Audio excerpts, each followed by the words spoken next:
మీరు విసుగక నిత్యము ప్రార్థన చేయండి అని హెచ్చరించిన మన ప్రభు అయిన యేసుక్రీస్తు నామములో ఈ వీడియో చూస్తున్న అందరికీ నా హృదయపూర్వకమైన వందనాలు. తెలుగు క్రైస్తవులలో, విశ్వాసులలో ప్రార్థన మంటని చల్లార్చటానికి, ప్రార్థన మంటను చల్లార్చడం ద్వారా తెలుగు క్రైస్తవ్యాన్ని బలహీనపరచటానికి సాతాను సోషల్ మీడియాలో జాన్ పాల్ అని పిలిపించుకుంటున్న మణికంఠ స్వామిని వైరల్ చేస్తూ వాడుకుంటుంది.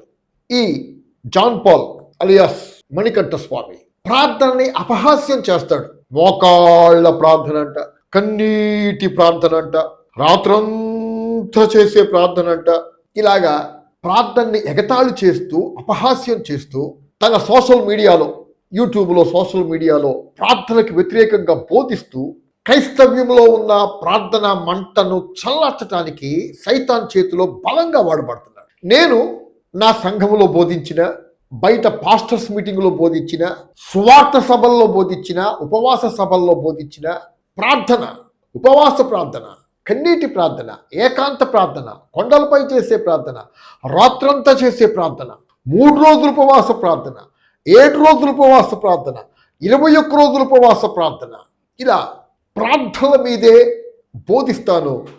ప్రార్థనలకై ప్రజల్ని పురికొల్పుతాను. నేను రాసిన బుక్స్ కూడా ఇటువంటి శక్తివంతమైన ప్రార్థనల మీదే ఉంటుంది. కాబట్టి ప్రార్థనలకు వ్యతిరేకంగా బోధించే వెలుగుదూత మణికంఠ స్వామి ఉరఫ్ జాన్ పాల్కి నాకు మధ్య పోరాటం అనివార్యం. అందుకే నేను ఈ వీడియో చేస్తున్నాను. జనవరి 13వ తారీఖున ఈ మణికంఠ స్వామి భాను మేకల అనే ఒక జర్నలిస్టు భుజం మీద తుపాకీ పెట్టి ప్రవీణ్ పగడాలా గారు తాగే ప్రమాదానికి గురై యాక్సిడెంట్లో, ప్రమాదంలో చచ్చిపోయాడు అని మరొకసారి ఆ హతసాక్షి, ఆ గొప్ప దైవజనుడి యొక్క పరుగుని బజారుకి ఇచ్చాడు. ఈ భాను మేకల ఈయన గురించి నాకు పూర్తిగా తెలియదు. 3-4 వీడియోలు చూశాను ఈయనవి. ప్రవీణ్ పగడాలా గురించి మాట్లాడినవి 2-3 వీడియోలు. ఈ మధ్య కాకినాడలో ఒక పోరంబోకుడు, ఆకు రౌడీ ఒకడు క్రైస్తవుల్ని డిస్టర్బ్ చేస్తూ ఉంటే అతన్ని ప్రతిఘటిస్తూ ఈ భాను మేకల ఆడియోలో మాట్లాడిన రికార్డింగ్ ఒకటి విన్నాను. ఈయన గురించి నాకు పూర్తిగా తెలియదు. ఈయన్ని సపోర్ట్ చేయడానికి నేను ఈ వీడియో చేయటం లేదు. భాను మేకల అనే జర్నలిస్ట్ భుజం మీద తుపాకీ పెట్టి మరోసారి కావాలని ప్రవీణ్ పగడాలా గారి పరుగుని బజారుకి ఇచ్చాడు. ఎందుకంటే ఈ మధ్యకాలంలో సినీ యాక్టర్ శివాజీ గారు, ఆయన ఎప్పుడో ప్రజలకి టచ్లో ఉండకుండా పోయాడు. కానీ ఆయన చేసిన కొన్ని వ్యాఖ్యలు కొంతమంది నెగిటివ్గా తీసుకున్నారు, పాజిటివ్గా తీసుకున్నారు. ఆ వ్యాఖ్యల వల్ల మళ్ళీ శివాజీ గారి పేరు మారుమోగిపోయింది. స్త్రీల వస్త్రధారణ గురించి ఆయన చేసిన వ్యాఖ్యలు, ఆ వ్యాఖ్యలు ఆ శివాజీ గారు వైరల్ అవటం ఈ మణికంఠ స్వామి, పబ్లిసిటీ మణికంఠ స్వామికి మరొకసారి దురాత్మలో ఇతన్ని ప్రేరేపించాయి. ప్రవీణ్ పగడాలా గారి మీద వ్యాఖ్యలు చేస్తే, నెగిటివ్ వ్యాఖ్యలు చేస్తే ఆయన తాగి ప్రమాదంలో చచ్చిపోయాడని చెప్పి ఇంకొకసారి సోషల్ మీడియాలో వ్యాఖ్యలు చేస్తే కొంతమంది పాజిటివ్గా, కొంతమంది నెగిటివ్గా, ఎలాగైనా పబ్లిసిటీలో ఉండాలన్న ఆ చెడ్డ ఆలోచనతోటే ఈ పనికిమాలిన మణికంఠ స్వామి అవసరం లేకపోయినా ప్రవీణ్ పగడాలా గారి మీద అన్యాయపు వ్యాఖ్యలు చేశాడు. గొప్ప దైవజనులైన, తెలుగు రాష్ట్ర క్రైస్తవ్యానికి ఆదర్శవంతులైన దైవజనులు ఏసన్న గారిని, భక్త సింగ్ గారిని, దేవదాసయ్య గారిని, ఇంకా ఫేమస్ దైవజనుల్ని వాళ్ళ మీద కౌంటర్ వీడియోస్ చేయటం వల్ల కేవలం దాని వల్లనే ఫోకస్ అయ్యి పబ్లిసిటీలోకి వచ్చిన ఈ మణికంఠ స్వామి మనుగడ ఈ పబ్లిసిటీ పిచ్చి మీదే ఉంటుంది. ఏమాత్రం వ్యూస్ తగ్గుతున్నాయి అనుకున్నప్పుడు హఠాత్తుగా ఒక వైరల్ న్యూస్ని నెగిటివ్గానైనా పాజిటివ్గానైనా వైరల్ చేస్తాడు. ఇప్పటికీ తెలుగు 2 రాష్ట్రాల్లోనే కాదు, ఆయా రాష్ట్రాల్లో, ఆయా దేశాల్లో ఉన్న తెలుగు క్రైస్తవులందరూ 90% ప్రవీణ్ పగడాలా గారు దైవజనుడని, ఆయన్ని మతోన్మాద శక్తులు, క్రీస్తు దూషకులు అన్యాయంగా హత్య చేసి దాన్ని ప్రమాదంగా చిత్రీకరించారని 90% క్రైస్తవులు నమ్ముతున్నారు. ఆ తెలుగు క్రైస్తవ్యానికి వ్యతిరేకంగా ఈ మణికంఠ స్వామి, జాన్ పాల్ అనే మణికంఠ స్వామి, మతోన్మాదులు, క్రీస్తు దూషకులు ఎలాగా ప్రవీణ్ పగడాలా గారిని తాగుబోతుగా చిత్రీకరించి ప్రమాదంలో చచ్చిపోయాడని విషప్రచారం చేశారో అదే విషప్రచారాన్ని భుజానికెత్తుకున్న ఈ మణికంఠ స్వామి ఉరఫ్ జాన్ పాల్ ఆ విష ప్రచారాన్ని వైరల్ చేస్తున్నాడు.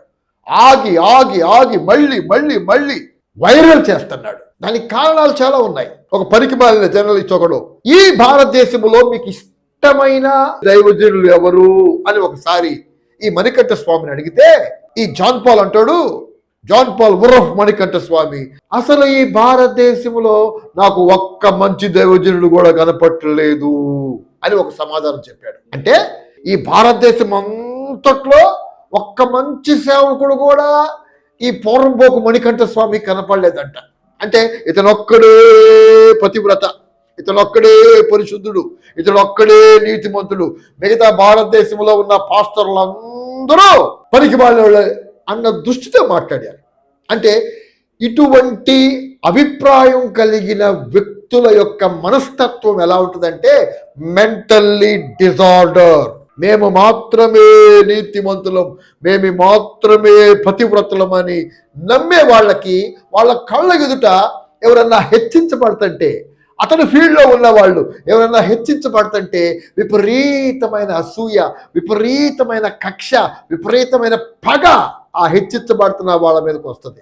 ఈ జాన్ పాల్ ప్రవీణ్ పగడాల గారు మరణించిన తర్వాత అనుకోకుండా ఆయనకి 2 తెలుగు రాష్ట్రాల్లో నుంచి కాకుండా భారతదేశం యావత్తు నుంచి వచ్చిన ఒక గొప్ప విప్లవాత్మకమైన ఆదరణ, గొప్ప ప్రేమను బట్టి క్రైస్తవులందరూ సంతోషపడుతుంటే ఈ జాన్ పాల్ మాత్రం విపరీతమైన అసూయతోటి, విషంతో నింపబడి పాము అడ్డం తిరిగినట్టు ప్రవీణ్ పగడాల గారు తాగే చచ్చిపోయాడు అని చెప్పి అన్యాయపు విష ప్రచారాన్ని ప్రచారం చేయటం మొదలుపెట్టాడు. ఇతను భాను మేకల గురించి మాట్లాడుతూ అతనిచ్చిన లైవ్ వీడియోలో నేను నీలాంటి 200, 300 స్థాయి వాడిని కాదు అంటూ ఒక మాట చెప్పాడు.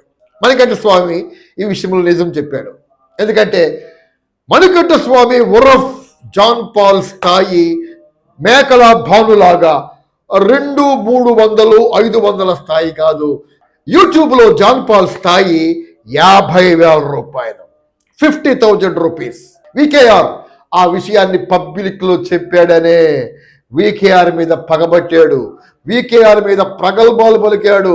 నేను నిన్ను లేకుండా చేస్తా, నిలబడకుండా చేస్తా, ఒంగోకుండా చేస్తా, కూర్చోకుండా చేస్తా, అసలు నీకు అడ్రస్ లేకుండా చేస్తానని చెప్పి విపరీతమైన ఫ్రస్ట్రేషన్ తోటి మాట్లాడాడు. నేను ఈ మణికంఠ స్వామిని జాన్ పాల్ అడుగుతున్నాను, దాదాపు వికేఆర్ మీద ఈ సవాళ్లు తీసి ఇప్పటికి 2 సంవత్సరాలు అవుతుంది, వికేఆర్ని నువ్వు ఏం పీకగలిగావు అని నేను సూటిగా అడుగుతున్నాను. నేను వికేఆర్ ఫేవర్నే కాదు, వికేఆర్ ఉపవాస ప్రార్థనకు వ్యతిరేకంగా మాట్లాడితే ఆయనకి కౌంటర్ మాట్లాడాను. రాబోయే రోజుల్లో వికేఆర్ గారు ప్రార్థనకి, ఉపవాసానికి వ్యతిరేకంగా మాట్లాడితే మళ్ళీ కౌంటర్ వీడియోలు చేస్తాను, దాంట్లో సమస్య లేదు.